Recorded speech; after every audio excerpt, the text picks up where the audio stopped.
போடுங்கப்பா.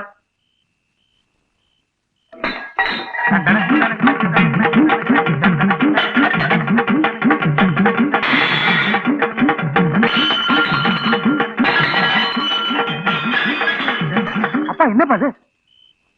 அது ஒண்ணும் இல்லடா, கை தவிர எல்லாம் கீழே விழுந்துருக்கா. ஏன்பா கழுத்தை அறுக்குறீங்க? மத்தியானம் ரசத்துல உப்பை கொட்டினீங்க, சாம்பார்ல காரத்தை கொட்டினீங்க.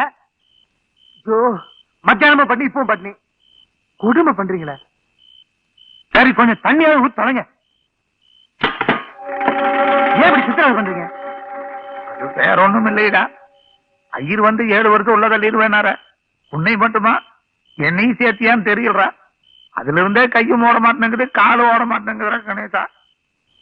கணேசா, ஒரு ரோசனை என்ன? பயிர் ரொம்ப எனக்கு திங்க தெரியுமா ஒழிய வாய்க்கு ருச்சியா சமைக்க தெரியாதுடா. வெளி உட்கார்ந்து இருக்கிற காலத்துக்கு எப்படி இருந்தாலும் நம்ம கஞ்சி ஊத்ததான் போறோம். ஊத்துறது உள்ள கூப்பிட்டு வேலை வாங்கி ஊத்தணும்னு வச்சுக்கா, நம்ம கொஞ்சம் சதீசா இருக்கும்டா.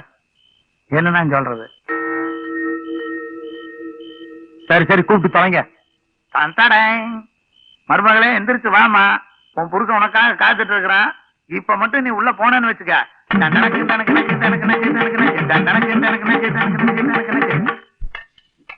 ஏனுங்க, என்ன கவுண்டர் திடீர்னு கடாயெல்லாம் வெட்டி விருந்து வைக்கிறாரு? ஒண்ணு இல்லையா, வாழா வெட்டியா வந்து அவர் மூத்த பொண்ணு புருஷன் வீட்டுக்கே புழைக்க போயிடுச்சுல்ல, அந்த சந்தோஷம் தான். என்ன வேண்டிய ஆடு, கோழி, மீன் தரையில நடமாடுறது, தண்ணீர் தவிக்கிறது எல்லாம் இருக்கு. இன்னைக்கு ஒரு புடி புடிச்சிட வேண்டியதுதான். ஐயர் சுப்பிரமணியா, ஐயர் வேஷம் போட்டிருக்கேன். அதுக்காக கை கட்ட தூரத்துல இருக்கிற பாத்துட்டு சும்மா இருக்க முடியுமா? இதெல்லாம் நீ வேஷம் போடுறது முன்னாடி யோசிக்கணும்பா. நான் விட மாட்டேன். யாரையா பத்தி வருமாடுறது? வாங்க எங்க தம்பி தம்பி தம்பி, ஏதாவது குறை நடந்து போச்சுமா? ஏதாவது குறையா? பெரிய குறை நடந்து போச்சியா? என்ன தம்பி? அவர் யார்? அவரு ஐயரு. ஐயர் அவர் வாட்சியில கண்ணால மீன், நண்டு, கோழி எல்லாம் பார்த்ததே இல்ல. இலையிலையும் வச்சு கை கட்டு தூரத்திலையும் வச்சிருக்கீங்க. வாசல் வேற குப்புன்னு அடிக்குது. ஏதாவது ஒண்ணு எடுத்து அவர் வாயில் சொல்லிக்கிட்டா அவர் மாதம் என்னைக்கு ஆகுது? யாராவது ஐயருக்கு சத்தம் போடுறீங்க? ஐயருக்கு தான் பக்கத்து ரூம்ல தயிர் சோறு ஊறுகாயும் வச்சு வச்சிருக்கேன். அவரு ஏதோ சனங்களோட உட்காந்து சாப்பிடணும்னு தெரியப்படுறாரு. பக்கம் தெருவில் கொண்டு போய் வைங்களேன். அவர் ஓடி போய் எடுத்துட்டு வர்றதுக்கு அவருக்கு பிச்சைக்காரனா ஜடிச்சு? அதுக்காக பொம்மராட்டியோட சண்டை போடாத அபிஷ்டு. என்ன குட்டிக்காரன் போட சொல்றியா? எனக்கு 2 நாளா ஜலதோஷம், அதுல கன்ஃபியூஷன் ஆயிட்டேன். நான் என் ரூமாண்ட போய் டையா மோய்யா சாப்பிட்டு மருத்துவன். மீனுன்னு சொல்லுவாள், அதானே அது? நல்லா மூக்கு முடியுமா லட்சணமா இருக்கா. வேணா 2ஆம் தரமா கல்யாணம் பண்ணிக்கோ. மாமி கிட்ட நான் சமாதானம் சொல்லிக்கிறேன். தம்பி என்னாச்சு? மீன் முள்ளு தொண்டையில குத்திருச்சு. அந்த வாழைப்பழத்துக்கு முழுங்க. தாத்தா, உங்களுக்கு எப்படி நன்றி சொல்றதுன்னே தெரியல. என்னத்துக்கு? இல்ல, எங்க அக்கா புருஷன் வீட்டுக்கு போனதுக்கு அப்புறம் தான் எங்க அப்பா அம்மா முகத்துல சந்தோஷத்தையே பாக்குறேன். அவா சந்தோஷம் இருக்கட்டும். நான் இந்த ஆத்துக்கு வந்திருந்து பாத்துட்டு இருக்கேன். உங்க அக்கா புக்காத்துக்கு போனதுக்கு அப்புறம் பாத்துட்டு இருக்கேன். நோக்கு மட்டும் முகத்துல எல்லாம் ஒண்ணு வெடிச்சுட்டே இருக்க, முட்டைக்கண்ணை போட்டு உருட்டிட்டே இருக்கே.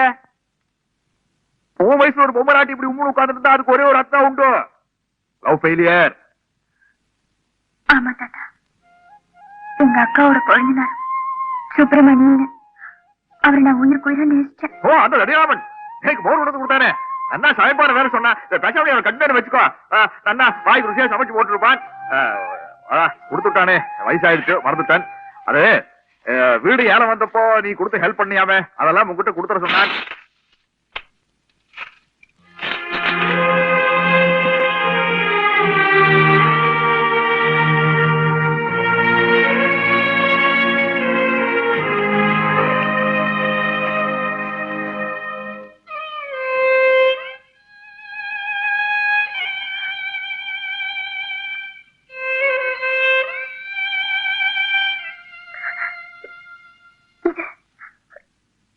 சாட்சாத் அந்த தடிராமன் தான் கொடுத்து அனுப்பிச்சான்.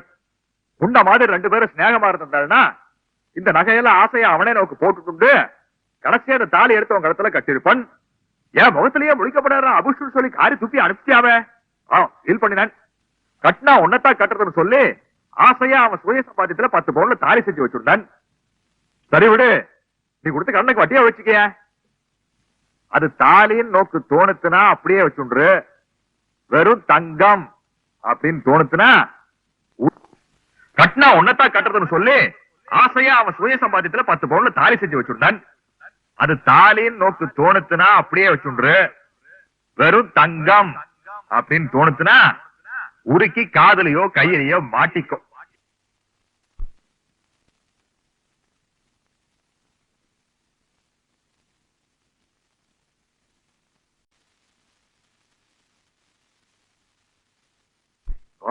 ஊர் பிரச்சனை தீக்கிறதுக்காகத்தான் நாம வேஷம் போட்டுக்கிட்டு வந்திருக்கோம். அத ஏன் பரிமாணத்துக்கிட்ட மாட்டேங்கிறோம்னு கேக்குறேன். அவகிட்ட உண்மை சொல்லிட்டோம்னா அவளை நமக்கு ஒத்தாசையா இருப்பான்ல. ஐயோ, காரியத்துக்கு எடுத்துறாதப்பா.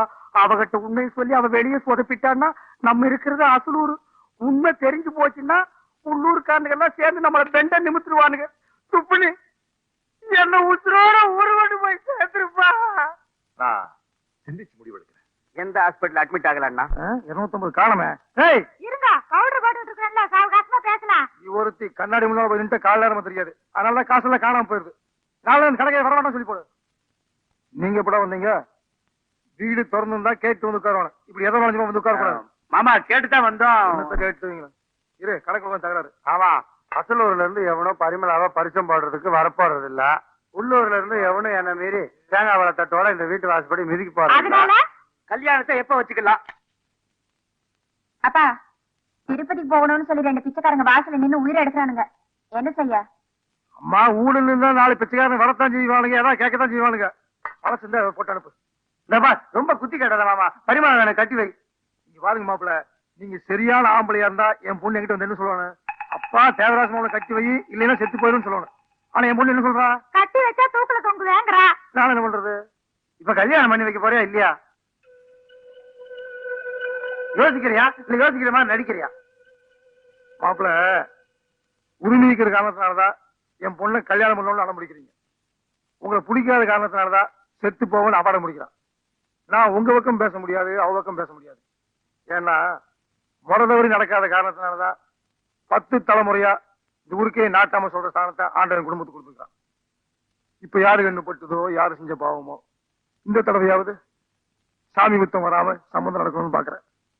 அதனால வர்ற கோயில் தோழர் நடக்கிற போட்டியில யார் ஜெயிக்கிறாங்களோ அவங்களுக்கு என் பொண்ணு கொடுக்கலாம்னு முடிவு பண்ணிட்டேன். அப்பா, இவா பந்தயம் கிந்தியா கோயில் திருவிழான்னு இழுத்தடிச்சு ஆரண கஞ்சிய பழங்கஞ்சியாக்க பாக்குறியா? நீ நாளைக்கு பந்தயத்தை வைக்கிற, பந்தயத்துல நான் ஜெயிச்சு இவன் கழுத்துல தாலியை கட்டி காட்டுறேன். இதுல ஏதாவது திருகுதானம் பண்ண நீங்க குடும்பத்தோட எரிச்சு சாம்பலாக்கிறேன்னு சொல்லிட்டேன். என்னங்க நீங்க பாஞ்சாலி சபதம் விட்ட மாதிரி அந்த பரதேசி சபதம் போட்டுட்டு போறா. நீங்க பாட்டுக்கு போட்டி கிட்டின்னு பைத்தியக்காரத்தனமா சொல்லிக்கிட்டு அவ மட்டும் இந்த போட்டியில ஜெயிச்சு தாலியை கட்டி போட்டா என்ற உசிரியா விட்டு போடுவேன். என்ன என்னடி பண்ண சொல்ற? கண்ணுக்கு வச்ச 2 பொட்டமலையை பெற்ற மாதிரி கூட ஒரு ஆம்பளை வேண்டி பெற்றிருந்தீங்கன்னா இந்த அவசியம் நான் முன்னாடி எப்படி பேசிட்டு போயிருப்பானா? இந்த வயசுல அவங்களுக்கு மேல கை தூக்கி அடிக்க சொல்லியாடி. அதனால அவங்க தூக்கி அடிக்கிற மாதிரி திருவிழா போட்டின்னு சமாளிக்க வேண்டியதா போச்சு. அவங்களையும் ஜெயிக்க போறேன். பாக்குறதா மூங்கல் மாதிரி பெருசு, குழந்தை உள்ள போற பொள்ளையாட்டா இருக்கு. எப்படியோ இவன் பந்தயத்தில் தோக்கணும், பந்தயத்தில் ஜெயிக்கிறவ பரிமளக்கு பிடிக்கிற மாதிரி இருக்கணும்.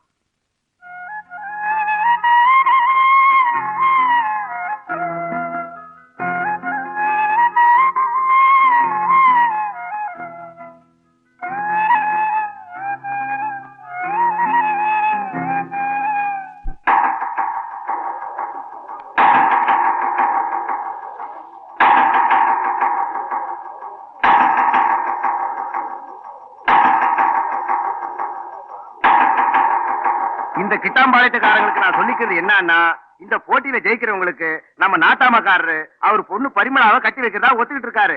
இந்த போட்டியில யார் ஜெயிக்கிறாங்களோ அவங்க பரிமளாவை கல்யாணம் பண்ணிக்கலாம்.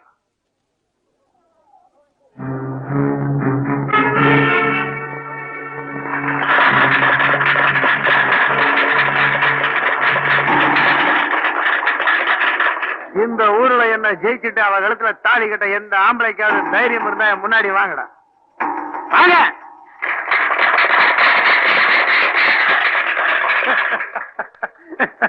ஏவனுக்குமே கிடையாது. நாட்டாம பேசாம அன்ன போஸ்டா ஜெயிச்சுன்னு அனௌன்ஸ் பண்ணிட்டு தாலியை எடுத்து என் கையில கொடுங்க. பரிமளா கழுத்துல தாலியை கட்டி வீட்டுக்கு கூட்டிக்கிட்டு போகணும்.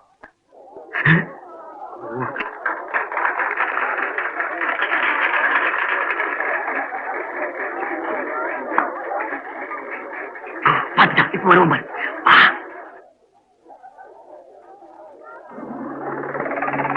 என்ன உட்காந்து வாய போறது பாத்துட்டு இருக்கிற? அவன் ஜெயிச்சிட்டான், இப்ப தாலி கட்ட போறான். அதான் எனக்கு புரியல. இந்த வயசுல என்ன பண்ண முடியும்? திருப்பதி வரைக்கும் சொம்பு எடுத்து உள்ளலாம். இல்ல கல்யாணத்துக்கு அப்புறம் கையில் இருக்கிற காசை மொய் எழுதிட்டு முதல் பந்தியில் உட்கார்ந்து மூக்க பிடிக்க வெட்டு. ஆளப்பாரு 10 நாளைக்கு முன்னால செத்து போன பண்ணி மாதிரி வீங்கி கிடக்குறான். அவனை 2 மிதி மிதிச்சிட்டு தாலிய கட்டுவானா கதை பேசுறாங்க. என்ன ஊர் பிரச்சனை ஜெயிக்க வந்த இடத்துல எப்படி முடியும்? ஓ ஒரிஜினல் நடுவர் ஆயிட்டீங்களா நீங்க? இப்ப நீ அவனை போய் மிதிக்க போறியா இல்ல உன் தாடி பிக்கவா? வேண்டாம் வேண்டாம். நீ சொன்னா கேட்க மாட்டா. கோப்பா பகல்லையே கண்ணு தெரியாம போச்சா? அப்படி போய் நிழல பெஞ்சில உட்கார். சண்டை போடணும். ஏன் கூட சண்டை போடணுமா? பூஜனங்களே தாய்மார்களே நல்லா கேட்டுங்க. ஐயர் என் கூட சண்டை போடணுமா? அப்புறம் கையை காணா காலை காணா நான் ஒரு பல்ல சொல்லிட்டேன். போட்டே ஆகணுமா? இப்ப நான் என்ன செய்யணும்? இதை அங்க அவசரமா எடுத்து இடுப்புல கட்டு. கட்டுட்டேன். போய் கம்போ கரையா தடியா எடுத்துட்டு வா. சீக்கிரமா வா. எது வேணா எடுத்து ஆடி கட்டணும். சீக்கிரமா வாயா.